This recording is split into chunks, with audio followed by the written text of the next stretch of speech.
The deeper question behind this story isn't whether General Motors closed a factory. Factories close all the time. Markets change. Consumer preferences shift. Technologies evolve. Executives restructure operations in pursuit of efficiency. Those events, while painful, have become almost routine in modern capitalism.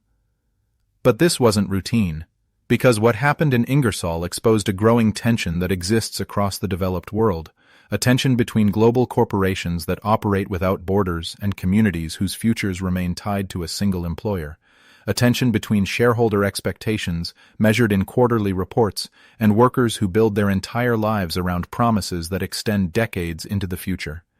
And perhaps most importantly, it revealed a government asking a question that many politicians have avoided for years.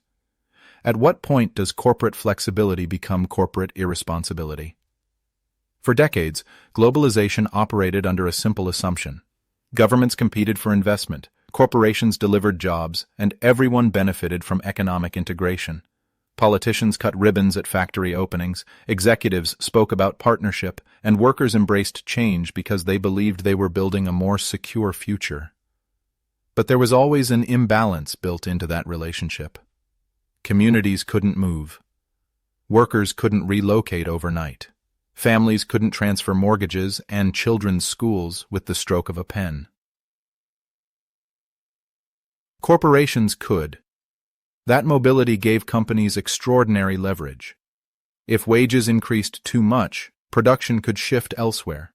If regulations became inconvenient, another jurisdiction was available. If governments hesitated to provide subsidies, someone else would offer them. Entire communities lived under an unspoken warning. Be grateful, because these jobs can disappear. For a long time, people accepted that reality because they believed there was no alternative. Then came Ingersoll. When General Motors accepted billions of dollars connected to the BrightDrop project, it wasn't simply accepting financial assistance. It was accepting trust. Thousands of workers trusted that retraining for electric vehicle production would secure their future. Families trusted that mortgages and retirement plans remained safe. Taxpayers trusted that their money was building something permanent.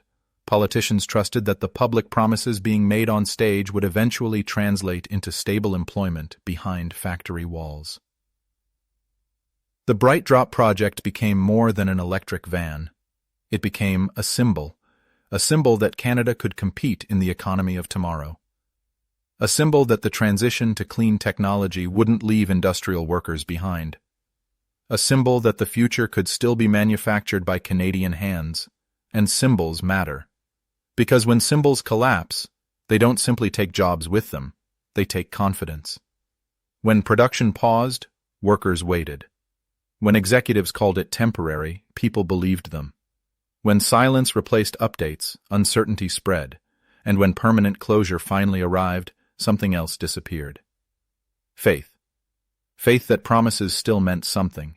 Faith that sacrifice during transition would eventually be rewarded. Faith that loyalty flowed in both directions. Because workers had remained loyal. They had survived previous downturns. They had accepted new training requirements. They had adapted to changing technologies. They had done everything asked of them.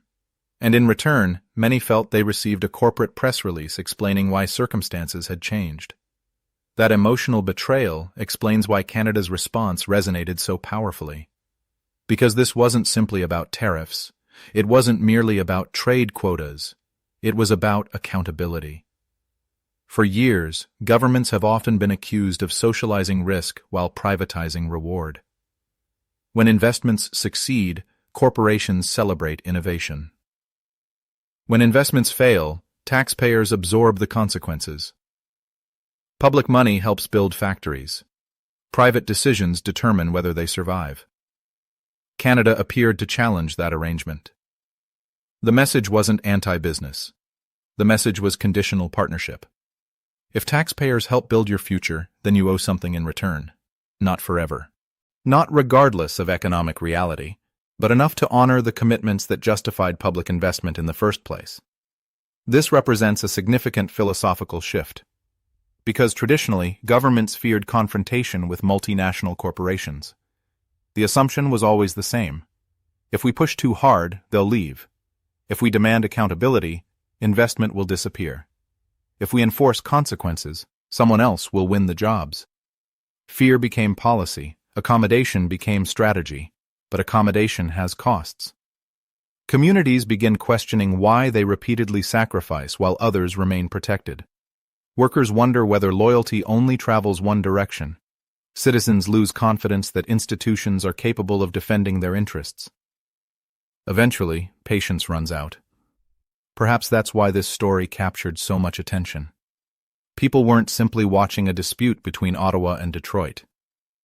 They were watching a test. Could a government actually enforce expectations attached to public support? Could workers witness consequences for broken commitments rather than sympathetic speeches? Could a middle power demonstrate leverage against one of the world's largest automakers? Whether people support Canada's actions or oppose them, few would deny their significance, because they challenge assumptions that have defined economic policy for generations. At the same time, caution is necessary. There are risks. Tariffs increase costs. Consumers may pay higher prices. Dealerships can suffer. Future investors might question whether political intervention creates uncertainty. Good intentions do not automatically produce good outcomes. The balance between accountability and competitiveness is extraordinarily delicate. Push too little, and governments become spectators. Push too hard, and investment may hesitate. Finding that equilibrium is among the most difficult tasks facing policymakers today. Yet perhaps the most powerful lesson from Ingersoll has nothing to do with economics. It has to do with dignity. The dignity of workers who dedicated decades to their craft. The dignity of communities that helped finance industrial transformation. The dignity of believing that promises carry meaning. Because beneath every statistic is a person. A parent wondering how to pay next month's bills. A worker calculating whether retirement remains possible. A small business owner watching customers disappear. An entire town asking whether its sacrifices mattered. Economic discussions often become trapped in percentages, forecasts, and spreadsheets. But economies ultimately exist to serve people, not the other way around. And maybe that's why this moment feels different. Whether General Motors eventually returns to Ingersoll or not, whether tariffs remain or disappear, something fundamental has already shifted. The conversation itself has changed. People are no longer asking only how governments can attract investment. They are asking what investors owe the societies that support them. They are no longer debating only efficiency. They are debating responsibility. They are no longer assuming that globalization's rules are fixed and unchangeable. They are questioning who wrote those rules in the first place. And perhaps that is the real significance of this story. Not that a factory closed, not that tariffs were imposed, but that an entire country decided to test a new principle. That economic partnerships should involve mutual obligation, that public trust has value, and that communities are more than disposable entries on a balance sheet. Whether history judges this moment as courageous leadership or costly overreach remains to be seen. But one thing is certain. The workers of Ingersoll forced North America to confront a question that can no longer be ignored. If corporations ask societies to invest in their future, what responsibility do they bear when those societies invest back?